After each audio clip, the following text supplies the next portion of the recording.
البصل بقى بتاع الفرخة بتاع التتبيلة.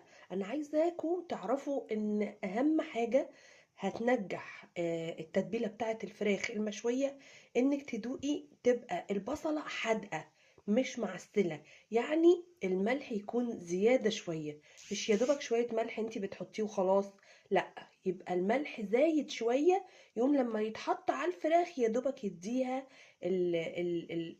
يعني النكهة اللي انتي عايزاها تبقى مظبوطة. لو عملتي البصلة ولقيتيها يا دوبك يعني معسلة كده شوية، يبقى ما تنفعش التتبيلة دي، لازم تزودي الملح شوية. انا دقت عملت تيست كده للبصلة بمعلقة، لقيتها حلوة، فعشان كده هبتدي اتبل الفرخة.